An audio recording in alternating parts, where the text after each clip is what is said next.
Welcome to today's edition of Football News. What happened this week in the Champions League?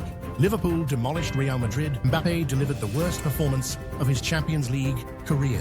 PSG suffered a disastrous collapse, resulting in Luis Enrique's dismissal. Bayer performed a true miracle, and Atletico Madrid showcased an incredible display. Guardiola had a meltdown, setting a new negative record, leaving City's board potentially regretting their decision to extend his contract. Meanwhile, it seems like Salah's days at Liverpool are coming to an end. Mo is leaving the Reds. Stay tuned to find out the details of these and other major events in the world of football. We are talking about this and much more today. This is a hot selection of the most interesting football news. Don't forget to subscribe to the channel, click the bell, and like this video to get more news about our favorite game. Your support is very important to us. Let's get started. The latest Champions League round delivered plenty of drama and unexpected twists. Let's break down the key highlights. PSG suffered yet another setback, losing 1-0 to Bayern Munich. Luis Enrique, already under fire, set an unwanted record, 8 losses in 17 matches as manager, the worst in the club's history. After the game, Enrique took full responsibility. In the first half, we struggled with their pressing and lost control. The red card in the second half made things even harder. Playing against Bayern with 10 men is incredibly tough. I accept all criticism. If there's a culprit, it's me. Reports suggest PSG's management is considering terminating Enrique's contract early. While PSG dominates League One, the Champions League remains the ultimate prize for the club's Qatari owners. Despite leading the French league by 6 points, PSG's current standing of 26th in the Champions League table is far from acceptable. If results don't improve, Enrique's time in Paris may be short-lived. Meanwhile, Manchester City delivered its own shocker in a 3-3 draw against Feyenoord. Despite leading 3-0 by the 75th minute, City conceded 3 goals in the final 15 minutes, marking the first time in Champions League history that a team has come back from such a deficit in so little time. Pep Guardiola addressed the team's instability post-match. We started well, but after conceding the first goal, we lost our confidence. Stability is something we need to work on. Interestingly, Guardiola recently signed a contract extension with City. Some fans might now wonder if the club rushed into this decision, as City's performances have been inconsistent and below expectations. Both Enrique and Guardiola face challenges that could define their seasons. The coming weeks will reveal whether they can turn things around or face even greater scrutiny. Atletico Madrid put on a commanding performance, crushing Sparta Prague 6-0. Unlike their usual struggles in matches against weaker opponents, this game was a breeze.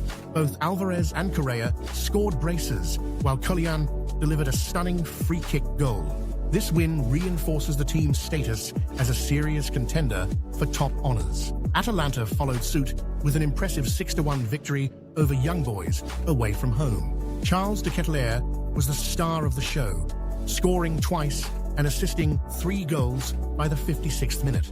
Once criticized as a failed signing at AC Milan, the Belgian seems to have found his rhythm with Atalanta. The highlight of the week was Liverpool's 2-0 victory over Real Madrid. The match lived up to its billing, with high intensity on both sides. However, Liverpool looked more composed and took their chances well. Kylian Mbappe, a key figure for Real Madrid, had one of the worst performances of his career.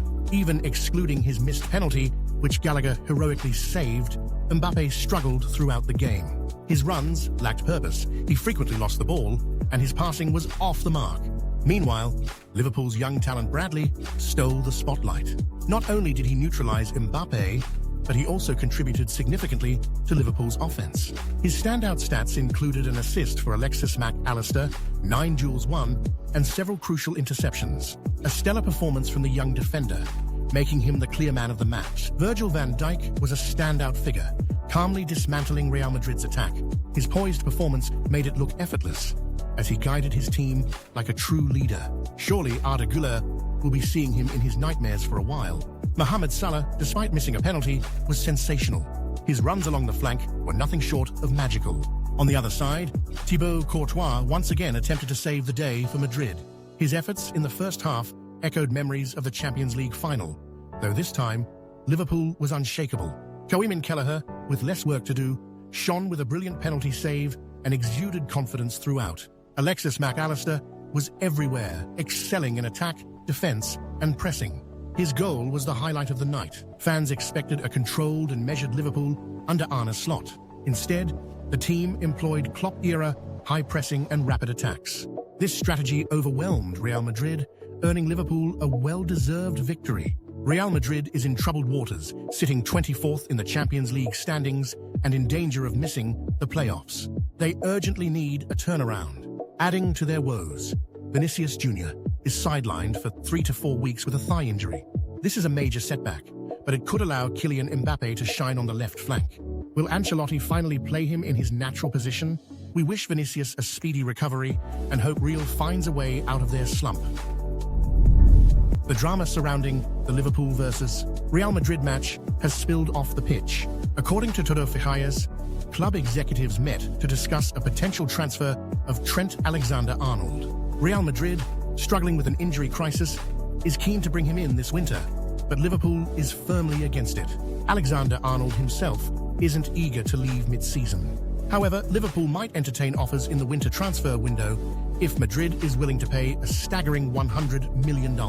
That price tag seems more like a negotiating tactic than a serious proposition, especially with Trent's contract expiring in 6 months. As a Liverpool fan, I hope Trent stays. He's repeatedly stated that his future depends on the club's ambitions. With Arne Slot leading the charge, Liverpool is showing the kind of form that could convince him to remain. Meanwhile, Liverpool has been monitoring Rodrigo.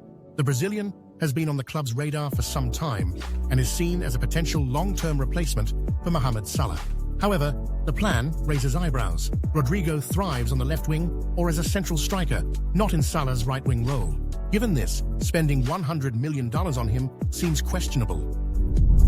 Speaking of Salah, Todo Fichajes reports that he could make a move to Atletico Madrid. Unlike Barcelona or PSG, Salah wouldn't have to share the spotlight with another star at Atletico. Still, from a career perspective, staying at Liverpool and extending his contract seems like the better option. Mohamed Salah has spoken openly about his current contract situation after Liverpool's win against Southampton. The Egyptian forward admitted that he has yet to receive an offer to extend his deal. It's nearly December, and I haven't received any offer to extend my contract. I feel more out of the club than in it right now. I love this club and its fans, and they seem to love me back.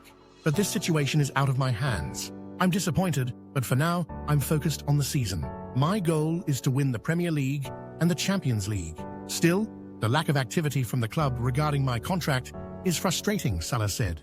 According to reports, Liverpool is not uninterested in extending Salah's contract, but the terms he demands are causing hesitation.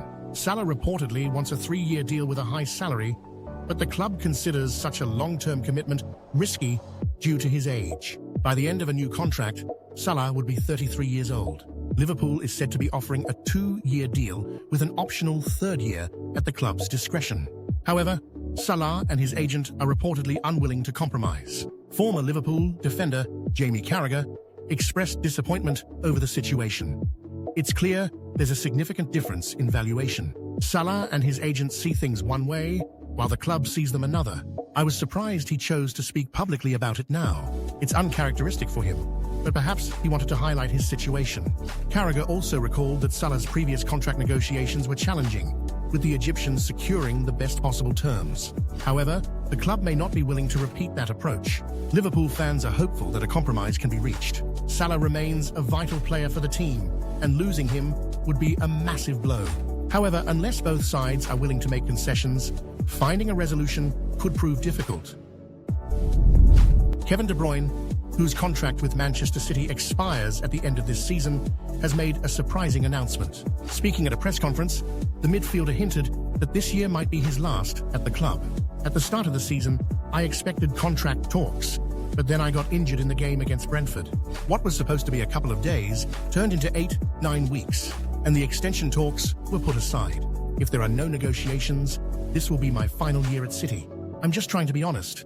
I can't control what happens, so I'm focusing on playing football. We'll see what the future holds, said De Bruyne. It remains unclear why the club is delaying an offer.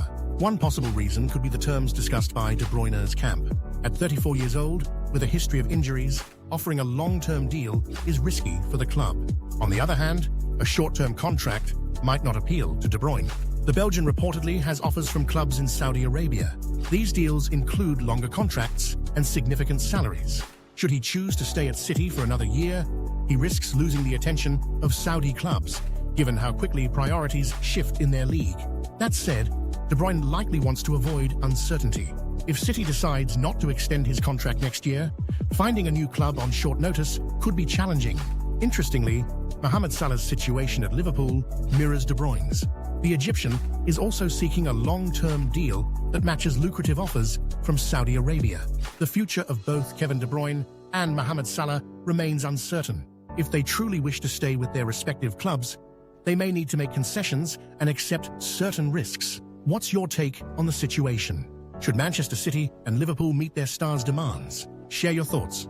That's all for today. Don't forget to subscribe to the channel and like this video. And be sure to watch our previous video. It just appeared before your eyes right now. See you. Good luck to everyone. Goodbye.